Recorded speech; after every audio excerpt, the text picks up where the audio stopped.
देखो, मोलैरिटी और मोलालिटी का कंसेप्ट पहले जानते हो या नहीं जानते हो, पहले वहां आता है क्वेश्चन। मोलारिटी क्या होता है?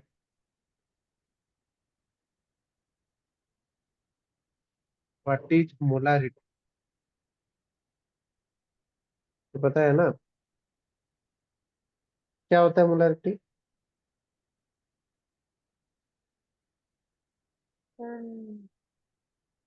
नंबर क्या ऑफ बोलो? मोल्स। हाँ, बोलो बोलो, ठीक बोल रहे हो, चलो। Sir number of. मोलारिटी के सर आप बता दो एक बार मेरे को, नहीं ये वाला इन्वायरमेंटल केमिस्ट्री का मेरे को अभी नहीं पूरा वो, क्योंकि मैंने क्लास में यूज नहीं, किया है। केमिस्ट्री भाई +2 की केमिस्ट्री है, इन्वायरमेंटल केमिस्ट्री कहाँ से आ गई? मोलारिटी पूछ रहा हूँ। मोलारिटी होता क्या है?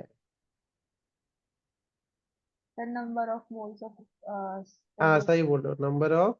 Moles of solute. Sir number of moles of solute. ठीक है। इन क्या? Sir in 1 litre of solution,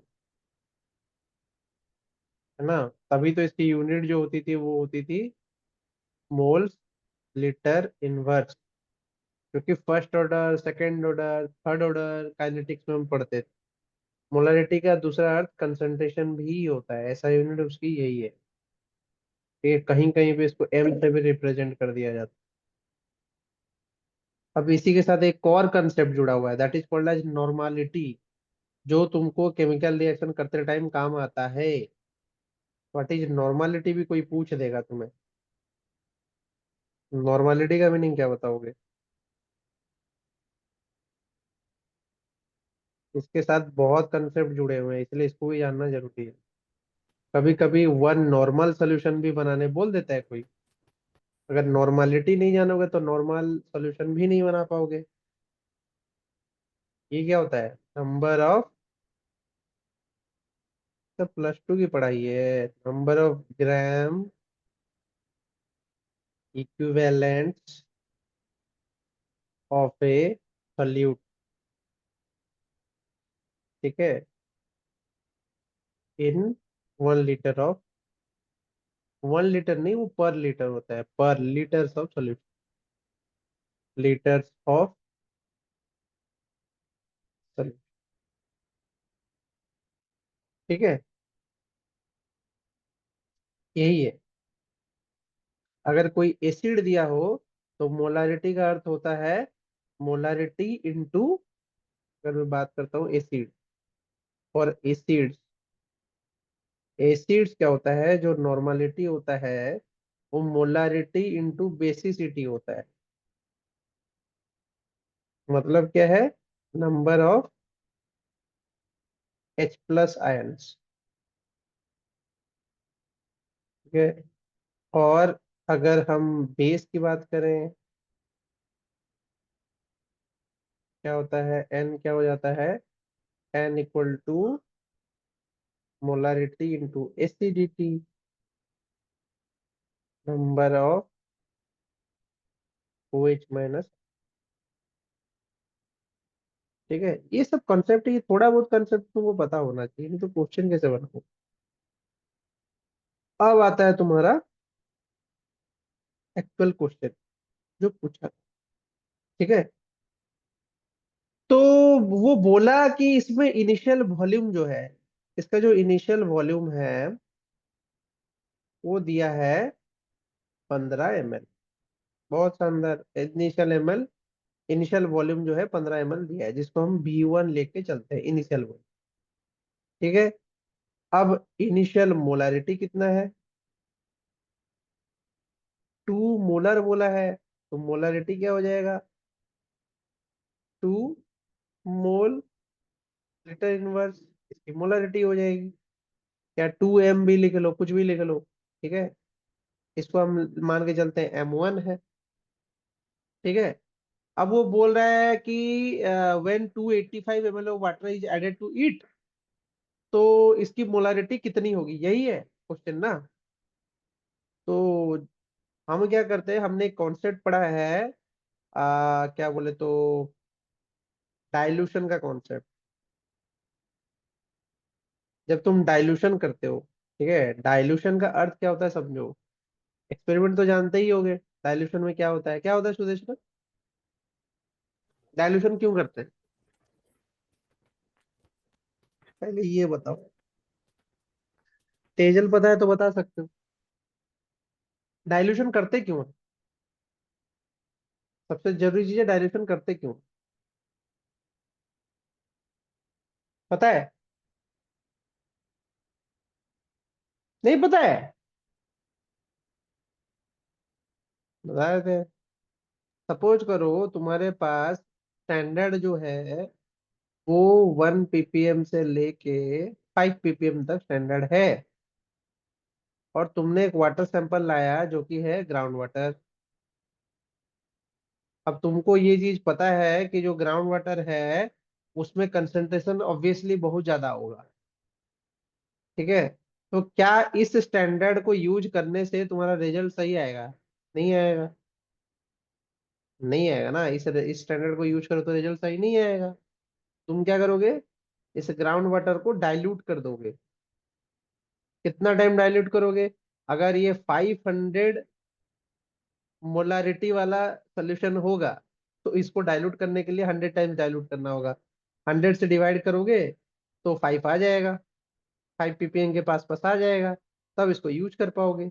मतलब 1 लीटर ऑफ इसका अगर एक बूंद लोगे तो उसमें 500 टाइम्स तुम वाटर ऐड कर दोगे। तो वही तो हो रहा है यहाँ पे, डाइल्यूशन ही तो हो रहा है। तो डाइल्यूशन होने का अर्थ ये नहीं होता है कि तुम उसका कंसंट्रेशन चेंज हो जाएगा, बदल जाएगा जब उसका ओरिजिनल निकालोगे। मतलब क्या है, देखो सपोज करो कि हमको एक अननोन सब्सटेंस का कंसंट्रेशन देखना था, ठीक है। अब तुमको पता है ग्राउंड वाटर का जो कंसंट्रेशन है वो बहुत ज्यादा जाता है, तो हम क्या करेंगे, इसका पानी को डाइल्यूट कर देंगे। तो डाइल्यूट करके जब उसको मेजर करेंगे तो वो इस रेंज में भी आ जाएगा, ठीक है। तो इस अब जो रिजल्ट यहाँ से आएगा उसको जब हम 100 टाइम्स मल्टीप्लाई कर देंगे तो एक्यूरेट वैल्यू आ जाएगी। हमने 100 से डिवाइड किया तब हमको इतना कंसंट्रेशन वाला सॉल्यूशन मिला। जब 100 से हम मल्टीप्लाई कर देंगे तो एक्चुअल कंसंट्रेशन वाला सॉल्यूशन भी हमको पता चल जाएगा। यही होता है डाइल्यूशन में, है कि नहीं। तो हम उसमें क्या करते हैं, हम उसमें वॉल्यूम मेकअप करते हैं। उसके बाद हम उसमें डाइल्यूशन में क्या फॉर्मूला यूज करते हैं, molarity of one into molar volume of first solution equal to volume of second solution into molarity of second. ये फॉर्मूला यूज कर देते हैं, तो डायरेक्टली से M2 निकाल लो, और M1V1/M2। नहीं नहीं, V2, यही तो है फॉर्मूला। अब तुम्हारा इसमें दिया था ये कितना,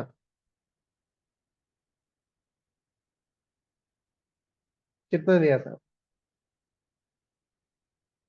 अब इसमें एक ट्रिक है, ये V2 जो है इसको तुमने ऐड किया है, ये चीज याद रखना। V2 को तुमने ऐड किया है तो V2 बदल जाएगा। V2 इन दोनों को जोड़ने से निकलेगा, 285 नहीं होगा। इस चीज याद रखना। तो यहाँ पे तो लिख दोगे तुम क्या, 15 × 2 तो लिख दोगे, लेकिन नीचे क्या आ जाएगा, 300 आएगा, है कि नहीं। तो फाइनल आंसर कितना निकलेगा तुम्हारा, 30/300, that is equal to 0.1 molar solution. 0.1 molar solution होगा, यही इसका आंसर है।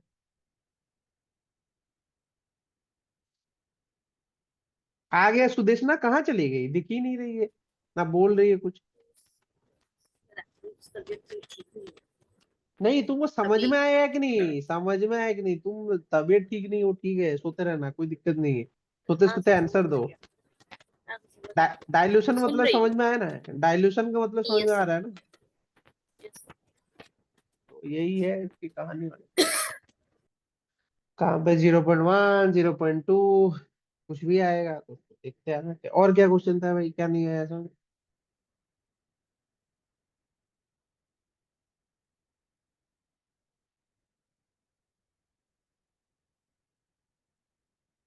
समझ में नहीं आ रहा है, बताओ।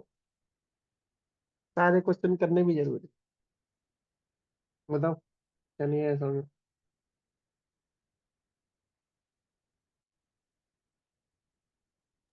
अब पर ये तो नेक्स्ट मेरा भी क्लास में खराब है। लिख लिख के रखूं क्या नेक्स्ट क्लास में इनको? ठीक अरे है। तो अभी जो नहीं आ रहा है बताओ ना, एक दो क्वेश्चन तो करे। बहुत दूर से। उसके बाद आगे चलेंगे ना, आज तो तीन चार ही इंस्ट्रूमेंट है, उसको पढ़ लेंगे पूरे calculate the time. Mole fraction of A if हाँ ठीक है, 25 रुको रुको ग्राम। रुको रुको रुको। क्या बोला है? Calculate the, mole fraction of A. Calculate the mole, fraction of calculate the mole fraction of a fraction of A if 25 gram of it is if dissolved. if 25 gram of It is it is dissolved in 50 moles dissolved of B. dissolved in 50 moles of B. 50 moles of, B. Given that the molar mass of A is 25 gram per mole. given that molar mass of A is 25 grams per mole. 25 ग्राम पर मोल। हाँ तो mole fraction का formula बता फटाफट, क्या पता है? अच्छा, M1 V1 is equal to M2 V2। नहीं, मोल फ्रैक्शन यार, मोल फ्रैक्शन का क्या फॉर्मूला है, ये थोड़ी है।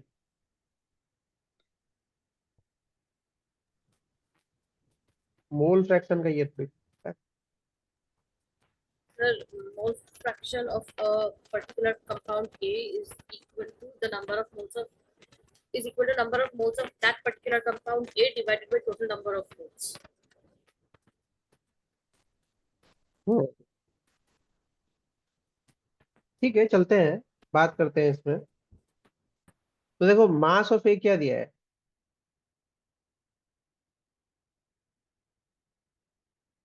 मास ऑफ ए क्या दिया है?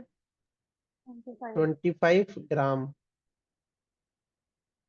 एंड मोलर मास ऑफ ए क्या दिया है? 25 ग्राम पर मोल। ठीक है, तो मोल क्या होता है जानते हो? मोल्स, मोल्स को कैसे रिप्रेजेंट करते हैं? अगर हम बोले मोल्स इक्वल टू, क्या होता है? Given the mass mass of the upon, compound by molar mass हाँ of the compound. हाँ, मोल्स को निकाला जाता है given mass upon molar mass.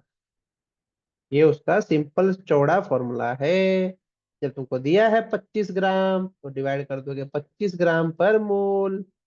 अरे ये तो यूनिट देखने से भी समझ में आता है कि ग्राम ग्राम कट जाएगा, मोल ऊपर चला जाएगा, तभी तो मोल निकलेगा। ये तो खुद भी यूनिट्स देख के भी पता कर सकते। कितना है एक मोल? ठीक है कि नहीं? तो क्या बोलता है? If 25 gram of it is dissolve in 50 moles of B. ठीक है, तो 50 मोल्स ऑफ में डिजोल्व कर दो। अभी क्या है तुम्हारे पास? मोल्स तो है ही। कितना मोल्स ऑफ ए तो पता ही है तुम्हें, 1 मोल है। अब बी का कितना दिया है? 50 मोल, है कि नहीं? तो टोटल मोल कितना हुआ?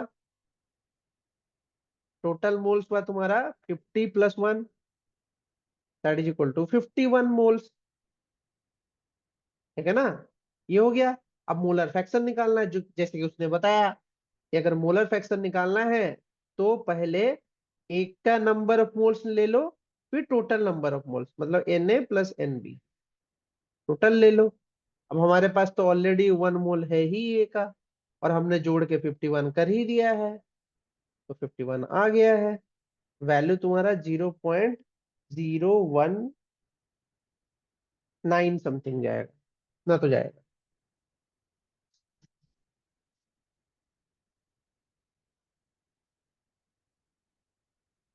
मतलब क्वेश्चन कुछ खास नहीं है, +2 की केमिस्ट्री है। वही मैं कह रही थी, मैंने इसलिए अटेम्प्ट नहीं करे अभी क्योंकि मैंने बहुत टाइम से कॉन्सेप्ट पढ़ा नहीं और मेरे दिमाग में था नहीं है सारा कुछ। बहुत इजी कॉन्सेप्ट है, क्वेश्चन कुछ खास नहीं है, तीन चार फॉर्मूले पे आएगा ही, मोलारिटी, मोलालिटी, नॉर्मालिटी, इन पे क्वेश्चन आएगा ही आएगा, इसमें कुछ नया बात नहीं है। ठीक है, ये बस फॉर्मूला रट के जाओगे, इसको थोड़ा ध्यान में रख के जाओगे तो इसमें गलतियां नहीं करोगे। बस सोचना जरूरी है कि क्वेश्चन में पूछा क्या है। पता चला क्वेश्चन में कुछ पूछा है, तुम कुछ और बना रहे हो, तो फंस जाओगे। वो गलती नहीं। और कोई क्वेश्चन जो नहीं आ रहा हो?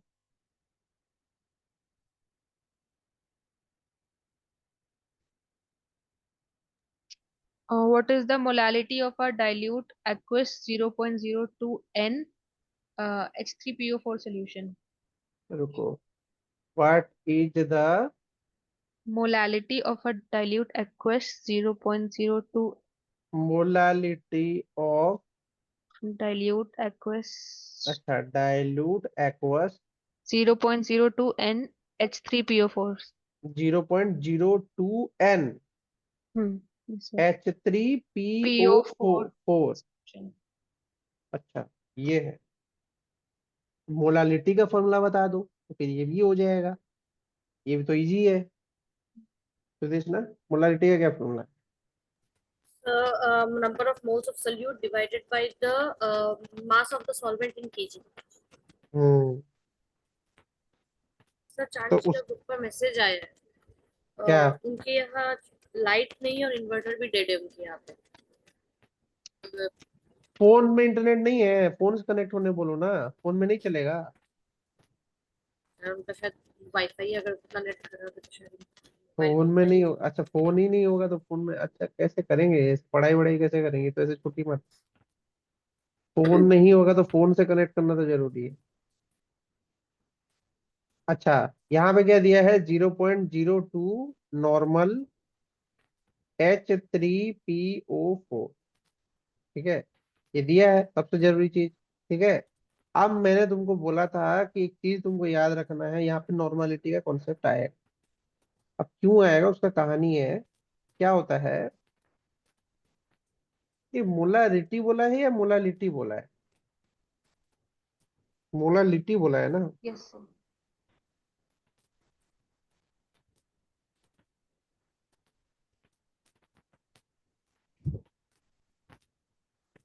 तो मोलालिटी का फॉर्मूला इसने क्या बोला अभी? Sir number of moles of solute divided by volume of the solvent in kg. Number of moles of solute By volume of the solvent in kg.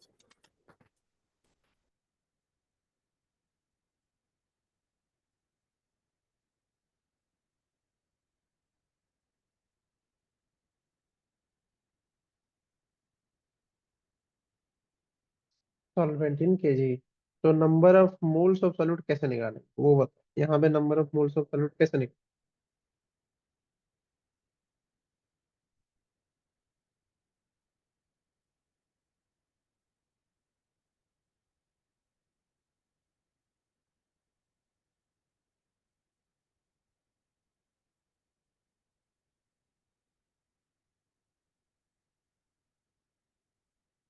Sir molarity पहले निकाल के फिर करेंगे क्या? मतलब मोलारिटी, मोलारिटी से कैसे निकलेगा? नॉर्मेलिटी और मोलैरिटी का जो रिलेशन है, मतलब normality is equal to molarity into molar mass of solute by equivalent mass. उससे हमें हम्म। अगर molarity निकल जाए तो molarity is equal to moles of solute by volume of the solution in liters.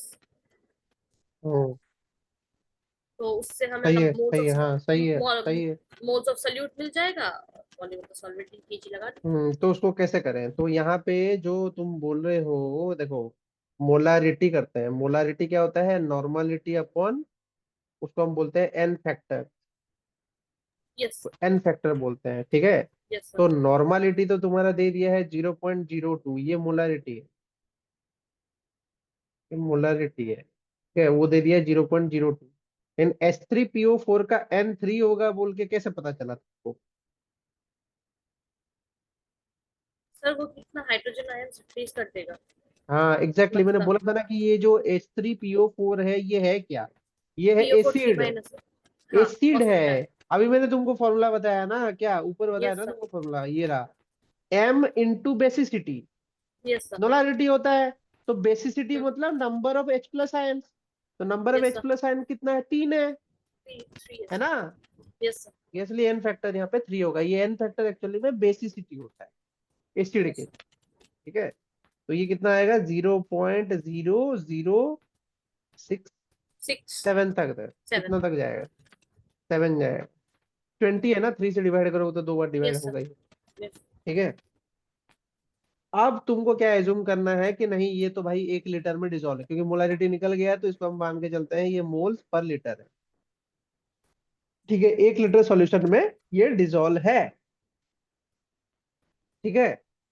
तो मास ऑफ वाटर को अगर हम मान के चले 1 kg, तो मानना ही पड़ेगा यहाँ पे क्योंकि है दिया नहीं है, तो मास अगर हम मान के चलते हैं 1 kg स्टैंडर्ड है, ठीक है। तो मोलारिटी क्या हो जाएगा तुम्हारा, 0.0067/1, Hmm. क्योंकि वही मोल्स हो जाएगा, वही Yes, sir. तुम्हारा, Yes, sir. वही तुम्हारा Yes, sir. मोलालिटी में भी आ जाएगा, ठीक है। Yes, sir. तो उसके वजह से इतना ही वैल्यू आएगा वापस 0.006। 006, sir. इसमें कोई बदलाव नहीं आएगा, बस इसमें इसका यूनिट चेंज हो जाएगा, मोल्स पर केजी, kg बन जाएगा. ठीक है। तो ज्यादा कंफ्यूजिंग नहीं होना है, फॉर्मूला याद है, थोड़ा बहुत नॉर्मलिटी का कॉन्सेप्ट याद है, हो जाएगा। हम पढ़ने वाले थे एचपीएलसी, एचपीएलसी पे ध्यान देते। तो वो एचपीएलसी जो है वो कुछ इस तरीके का इंस्ट्रूमेंट है, तुमको दिख रहा होगा यहाँ पिक्चर में, ठीक है। तो क्या बोलते हैं हम, हाई परफॉर्मेंस लिक्विड क्रोमेटोग्राफी,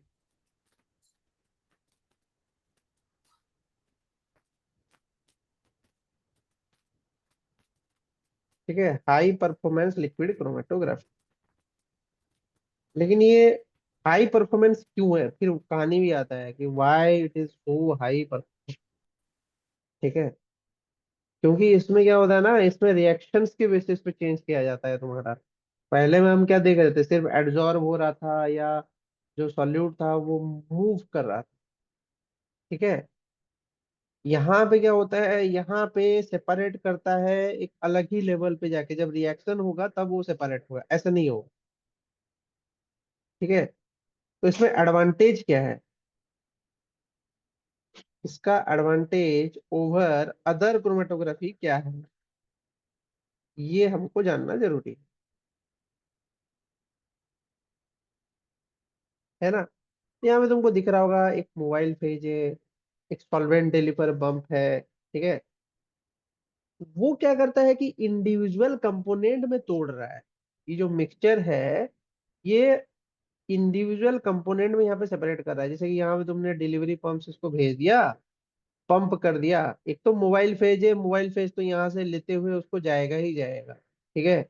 और यहाँ पे क्या कर रहे हो तुम, पानी का प्रेशर बढ़ा दिए, पंप के थ्रू से पानी का प्रेशर बढ़ा दिए, लिक्विड इसी पॉइंट पे इजेक्ट हो रहा है, ठीक है, वो जा रहा है इसके अंदर, ठीक है। अब जैसे जैसे जाएगा, ये कॉलम क्या है, स्टेशनरी फेज से बना हुआ है। अब स्टेशनरी फेज में क्या होगा, ये इतना प्रेशर से जाएगा कि ये दब के बाहर निकलेगा, सेपरेट हो जाए। जो मिक्सचर के कंपोनेंट है वो ऐसे होंगे कि वो अलग अलग तरीके से सेपरेट हो जाएंगे, ठीक है। तो ये ऐसा क्यों हो रहा है, बात है कि ऐसा क्यों हो रहा है, यहाँ पे एक्चुअली में पार्टीशनिंग होता है।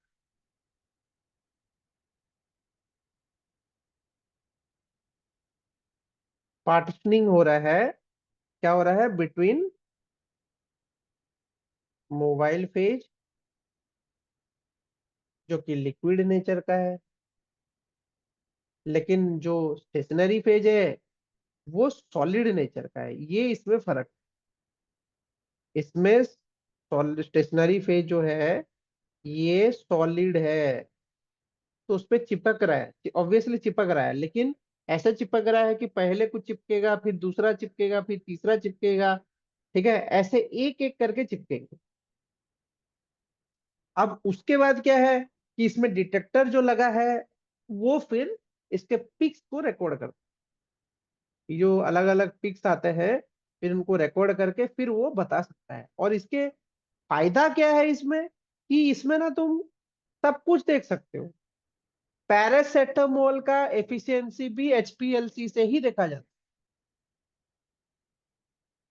ठीक है, जो पैरासीटामोल तुम लोग खाते हो बीमार होने में, जैसे अभी वो बीमार है, एक दो पैरासीटामोल दवाएगी या कुछ कोल्ड वाला मेडिसिन ले जाएगी, वो सब बनता है, फार्मास्यूटिकल इंडस्ट्री का काम ही इसी से चलता है, एचपीएल।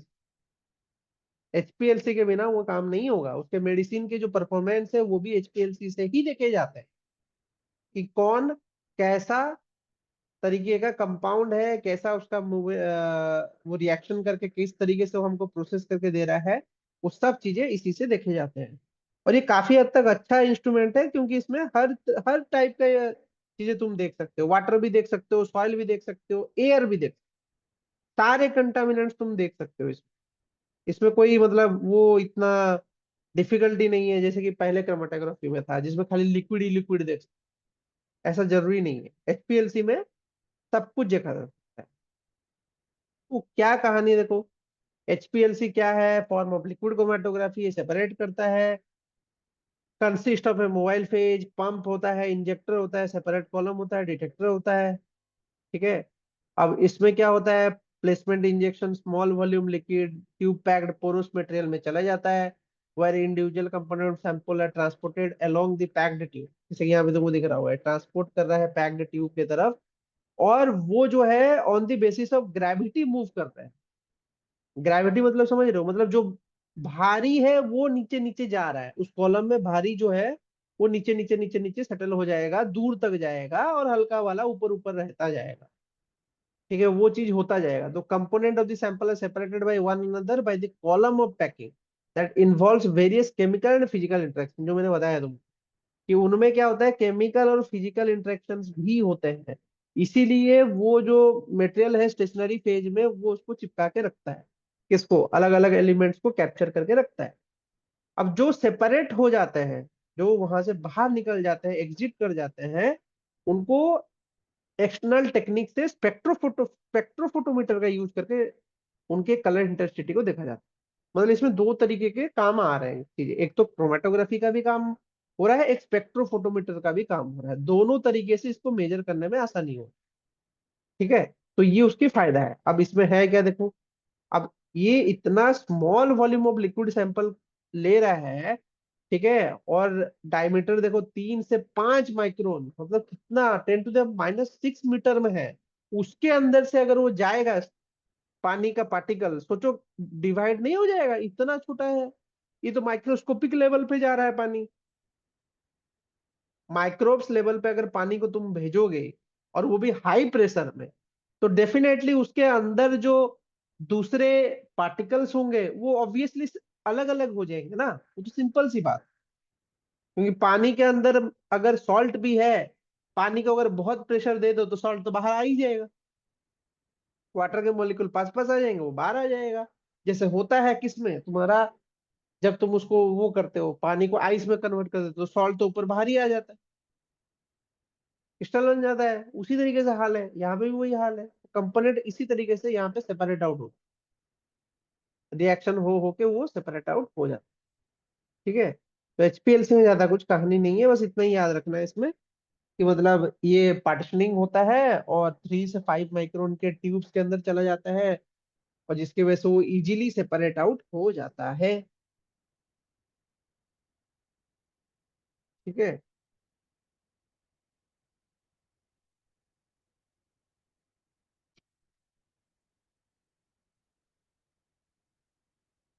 तो एचपीएलसी का यही कहानी है।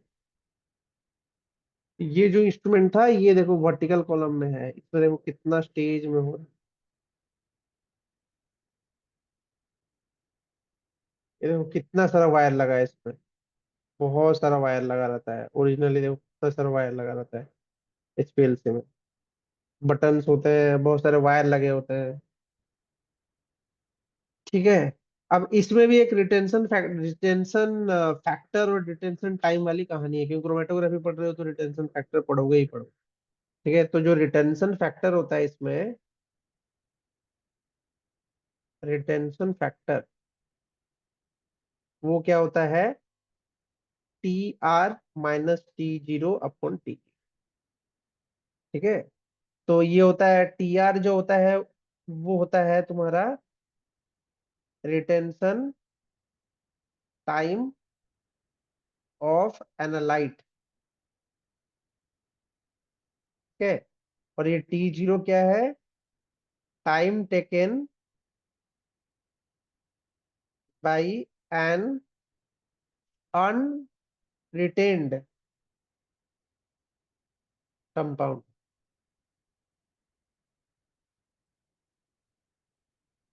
ठीक है, ये है जो उसमें नहीं है, एन अनरिटेन्ड कंपाउंड, जो उसमें नहीं रह रहा। तो ऑब्वियसली जो बाहर निकल रहा है वो तो है ही है, पूरा का पूरा एनालाइट, और उसका जो अलग अलग कंपोनेंट निकल रहे हैं जो नहीं है उसमें, तो वो भी उसमें आ जाते हैं। ये उसकी कहानी, रिटेंशन फैक्टर उसमें यूज किया जाता है HPL से, वो सारे क्रोमेटोग्राफी में ही यूज, उसमें कुछ नया कहानी नहीं है। अब आता है तुम्हारा एक्सरारेफ। एक्सआरएफ और एक्सआरडी दो इंस्ट्रूमेंट है। ठीक है, एक्सआरएफ पता है किस काम में आता है? वो लिखा है जैसे, एक्सआरएफ क्या है? एक्सरे फ्लोरोसेंस, और स्पेक्ट्रोमीटर भी लिखा हुआ है। तो इज एन एक्सरे इंस्ट्रूमेंट, क्योंकि एक्सरा एक्सआरएफ में एक्सरे का नाम आता है तो एक्सरे यूज करोगे ही करोगे। लेकिन इसमें लिखा है कि relatively non destructive chemical analysis of rocks, minerals, sediment and fluids of. अब ये नॉन डिस्ट्रक्टिव का मीनिंग क्या है?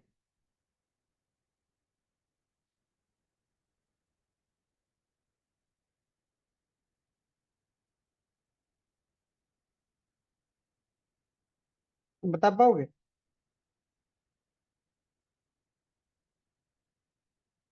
नॉन डिस्ट्रक्टिव का मीनिंग क्या होता है?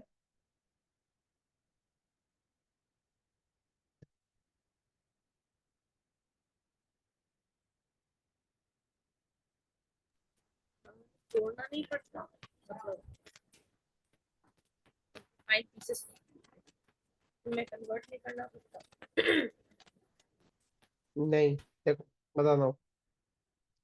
जैसे कि तुम क्रोमेटोग्राफिक टेक्निक पढ़े, तुम स्पेक्ट्रोफोटोमीटर पढ़े, कुछ तो पढ़ रहे हो। ठीक है, उसमें क्या हो रहा है, ICP वगैरह भी जो पढ़ाया मैं तुमको, उसमें क्या होता है ना, सैंपल कंज्यूम हो रहा है। समझ रहे हो? सैंपल जो है ना कंज्यूम हो रहा है, कहीं ना कहीं तुम्हारा सैंपल जो है खत्म हो रहा है, जो तुम एनवायरमेंट से कलेक्ट करके लाए हो उसका एनालिसिस करते हो।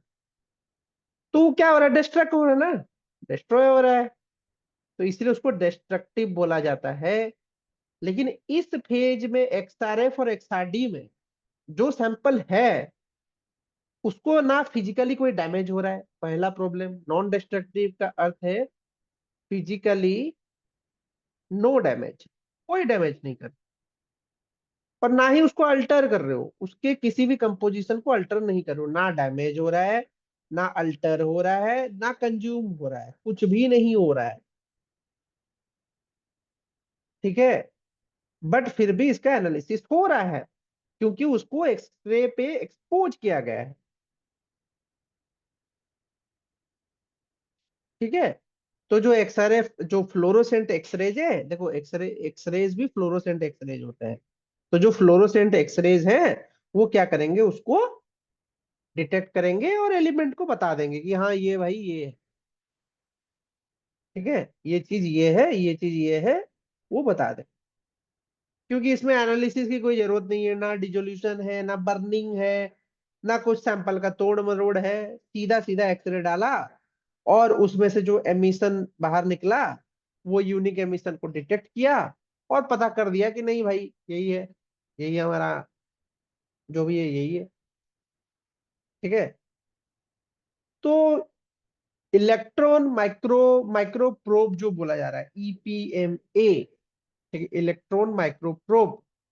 ठीक है, ये भी इसी टेक्निक पे बेस्ड है, XRF टेक्निक पे ही काम करता है। तो इलेक्ट्रॉन माइक्रोस्कोप जो होता है वो इसी बेसिस पे काम करता है। ठीक है, लेकिन इसमें बोला है कि however an XRF can not generally make analysis at a small spot size, जो कि 2 से 5 माइक्रोन वाले सब्सटेंस के लिए वो काम नहीं कर पाएगा। तो इसके लिए क्या होगा, बल्कि लार्ज फ्रैक्शन चाहिए, कम में काम नहीं कर पाएगा। कम में ये मतलब क्या बोले तो अनप्रोडक्टिव है, एकदम से कुछ कर ही नहीं पाएगा, डिटेक्ट करके दिखा ही नहीं पाएगा। तो कम सैंपल से काम नहीं चलेगा, ज्यादा सैंपल की जरूरत पड़ेगी किसमें, इन इंस्ट्रूमेंट, एक्सरे। ठीक है, ये उसकी कहानी है। एक्सआरएफ का अगर प्रिंसिपल की बात करें, एक्सआरएफ का प्रिंसिपल, वो तो तुम्हारा सिलेबस में तो प्रिंसिपल ही है। तो एक्सआरएफ का प्रिंसिपल क्या है अगर कोई पूछेगा, तो एक्सआरएफ का प्रिंसिपल में अगर बोलोगे, क्या बोलो, एक तो है कि वो नॉन डिस्ट्रक्टिव है, जिसमें ना तोड़ रहा है, ना मरोड़ रहा है, ना कुछ कर रहा है। सिंपल क्या करता है, ये एमिशन कैरेक्टरिस्टिक्स देखता है, emission of characteristics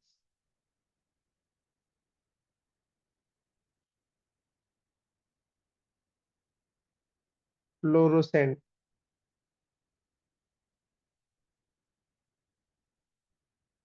X-rays from a material.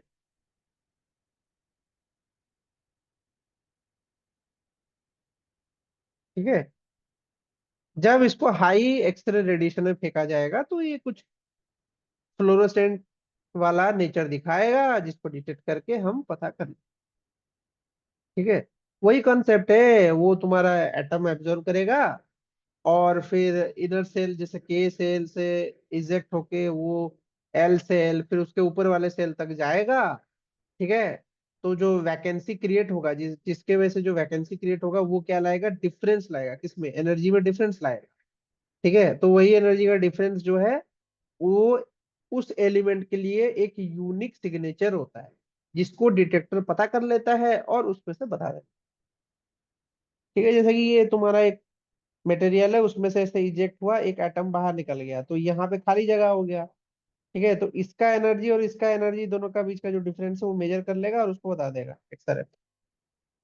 यही होता है एक्सआरएफ में कहानी। ठीक है, अब लेकिन एक्सआरडी की कहानी थोड़ी अलग है। वो है क्या, एक्सआरडी का फुल फॉर्म क्या है? X-ray diffraction. डिफ्रैक्शन का मीनिंग क्या है?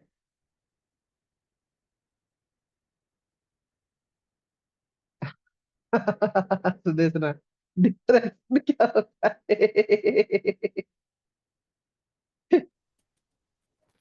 सब पता तो है, मतलब बहुत अच्छे से, मतलब जैसे अरे एक चलो, जो पता है, एक जो पता है वो बताओ, क्या जरूरी है, गलत तो होता ही है। मतलब सर, जब एक लाइट या मतलब कोई भी वेव एक मीडियम से दूसरे मीडियम में जाती है और अपना पाथ चेंज कर लेती है, डिविएट करती है, वो मतलब स्ट्रेट लाइन रिफ्रैक्शन में। है, वो रिफ्रैक्शन होता है। हाँ, तो नहीं पता सर। डिफ्रैक्शन क्या होता है? नहीं सर, लाइट डिफ्रैक्शन।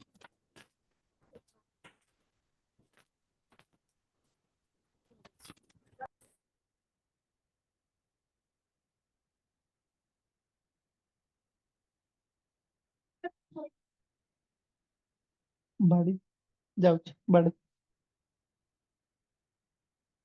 डिफ्रैक्शन पता है क्या होता है? डिफ्रैक्शन देखो, अंधेरा कर दो, पहले घर को अंधेरा कर दो, सिंपल सी बात है। टॉर्च ले लो, ठीक है, रोशनी फेंको, ठीक है, तो सामने क्या है, एक बॉल ले आओ। तो क्या होगा, ये लाइट जो है ना, यहाँ से ऐसे बेंड होके इधर चली जाएगी, ये लाइट यहाँ से बेंड होके इधर चली जाएगी। तो तुम देखना, जब बॉल को इस टॉर्च के सामने लेके आओगे, तो यहाँ पे ना एक लाइट का पैटर्न बनेगा, जो बीच का हिस्सा होगा उसमें कम होगा, लाइट का जो तुम्हारा फ्रीक्वेंसी, और इधर क्या होगा, ज्यादा होगा, साइड में ज्यादा होगा और यहाँ पे तुमको कम कम दिखेगा लाइट। ऐसा होगा, क्यों होता है? क्योंकि ये diffraction phenomenon, what is called this as, is bending of light. Light bend भी करता है, क्योंकि वो वेव नेचर का है ना, वेव है ना लाइट, तो लाइट बेंड भी करता है। Bending of light is called as diffraction. ठीक है। तो कोई भी ऑब्स्टेकल के आने की वजह से अगर कोई लाइट के पाथ में अगर कोई लाइट बेंड कर जाता है, ठीक है, अराउंड इट्स एपरेचर, एपरेचर के साइड से अगर वो बेंड कर जाता है, तो उससे क्या होता है, बनते हैं क्या, इंटरफेरेंस पैटर्न। इंटरफेरेंस पैटर्न पढ़ा होगा +2 में, Young's double slit experiment, Young's single slit yes sir. Experiment, पढ़ा है ना। ये वही है, वही चीज है, डिफ्रैक्शन की वजह से होता है वो चीज। वो कंस्ट्रक्टिव और डिस्ट्रक्टिव इंटरफेरेंस के पैटर्न जो बनते हैं ना, फ्रिंजेस जिनको बोलते हैं, वो इन्हीं कारणों से बनते हैं। This is called as diffraction. ठीक है। तो ये जब बना, ये जो डिफ्रैक्शन पैटर्न बना, ये एक सिद्धांत पे काम किया। उस सिद्धांत का नाम क्या है, ब्रैग्स लॉ।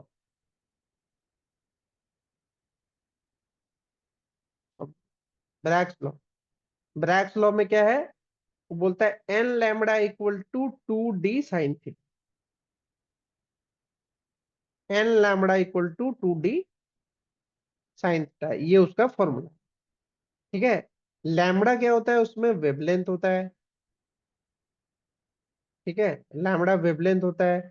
और जो तुम्हारा डी होता है वो तुम्हारा स्पेसिंग होता है। और थीटा क्या होता है, तुम्हारा एंगल ऑफ इंसिडेंस।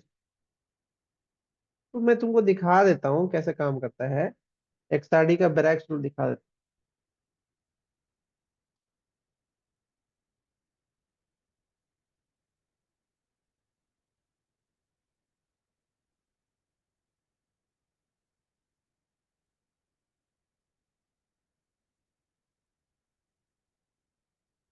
ये है,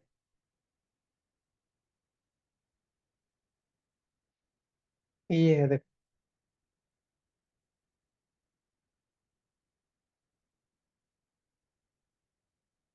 तुमको दिख रहा है ना, ये ये जो डी है ना, ये जो लाइन खींचा हुआ है, ग्रीन ग्रीन लाइन यहाँ तुमको दिख रहा है ना, ये एक क्रिस्टल की परत है, दूसरा ग्रीन लाइन दूसरा क्रिस्टल की परत है, तीसरा ग्रीन लाइन तीसरा क्रिस्टल की परत है। मतलब एक ही क्रिस्टल में तीन तीन लेयर है। एक एक तुम्हारा पर्टिकुलर टाइप ऑफ क्रिस्टल में तीन तीन लेयर बने हुए। ठीक है। अब उन तीन लेयर पे जब ये इंसिडेंट लाइट आ रहा है, वो तो लैम्बडा की स्पीड से आ रहा है, वो एक थीटा बना रहा है, इंसिडेंट थीटा। ठीक है, रिफ्लेक्ट बैक भी करेगा, थीटा से ही करेगा वो रिफ्लेक्ट करेगा। ठीक है। लेकिन क्या होगा कि वो बेंड भी होगा, इसी क्रिस्टल के चारों तरफ ना वो बेंड भी होते जाएगा, जो कि तुम्हारा उसमें होता है, डायमंड वगैरह में होता है, वो क्रिस्टल बेंडिंग में वो सब दिखता है ना, वो इसलिए स्पार्कल ज्यादा करता है। तो ये जो थीटा थीटा का जो बेंडिंग है, उसके बेसिस पे हम पता क्या कर रहे हैं, हम उनके एंगल्स देख रहे हैं। देखो एंगल्स को हम डिटरमाइन कर रहे हैं, एक तो हमारे पास वेवलेंथ है, दूसरा हमारे पास इंसिडेंट एंगल है। ठीक है। इसके बेसिस पे हम क्या निकाल पा रहे हैं, ये जो डी निकाल पा रहे हैं।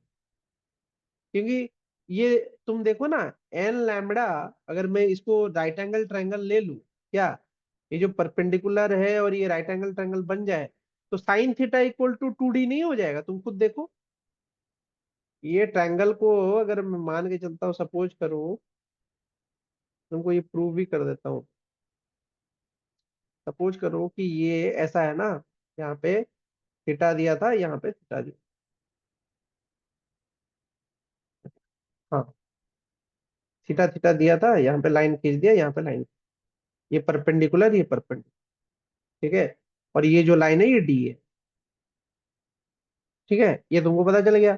अब तुम देखो यहाँ पे, अगर ये डी है और ये थीटा है, तो इसको हम लिख नहीं सकते हैं, ये परपेंडिकुलर बाई बेस होता है, और ये तुम्हारा यहाँ पे हाइपोटेन्यूज है। यस करेक्ट, ये परपेंडिकुलर बेस है, ये तुम्हारा फिर से ही परपेंडिकुलर बाई बेस है, और ये हाइपोटेन्यूज है, डी जो है हाइपोटेन्यूज है। तो साइन थीटा क्या होता है, P/H, perpendicular by hypotenuse. Perpendicular by hypotenuse. ठीक है। तो परपेंडिकुलर क्या हो जाएगा, sine theta by sine H theta sin into theta. H, S sine theta हो Yes. जाएगा, जो कि हो जाएगा डी साइन थीटा। ठीक है, जो कि हो जाएगा डी साइन थीटा। ठीक है, तो डी साइन थीटा यहाँ पे तुमको दिख रहा है क्या, यहाँ पे जब तुम लो, इस फिगर में जब तुम लो, तुम देखो अगर मैं यहाँ पे ट्रायंगल बनाऊं, कहाँ पे, ये येलो लाइन के ऊपर बनाऊं, ये ग्रीन लाइन के ऊपर में अगर बनाऊं इसको, ठीक है, तो वहां पे हाइपोटेन्यूज जो बनेगा वो तुम्हारा बनेगा लैम्बडा। ठीक है, तो हाइपोटेन्यूज जो बनेगा वो बनेगा लैम्बडा। परपेंडिकुलर या हाइपोटेन्यूज, इनमें से कोई एक चीज जो बनेगा वो लैम्बडा बनेगा। ठीक है, तो उसके वजह से भी हम उसको कोरिलेट करके हम बना के दिखा सकते हैं कि नहीं, ये लैम्बडा जो है वो डी साइन थीटा को, दो साइन थीटा को जोड़ने से हमारा पूरा का पूरा लैम्बडा बन के आएगा। इस चीज को हम बना के दिखा सकते हैं। ठीक है, तो ये उसकी कहानी है। वो इतना डीप में जाने की जरूरत नहीं है, तुमको बस जानने की जरूरत है कि वो ब्रैग फ्लो कैसे काम करता है, ब्रैग फ्लो में क्या काम करता है। अब सिंपल सा कहानी है, जहां पे ये बी पॉइंट तुमको पिक्चर में दिख रहा है, वो पॉइंट पे क्या करते हैं, उस पॉइंट पे क्रिस्टल को रख देते हैं। ठीक है, वो पाउडर फॉर्म में रखते हैं, एक साइड में पाउडर फॉर्म में रख देते हैं क्रिस्टल। ये लाइट गिरती है उस पे, लाइट गिरने के बाद हमको क्या पता चलता है, हमने एक एंगल पे छोड़ा है, हमको एंगल पता है, हम निकालते हैं डी।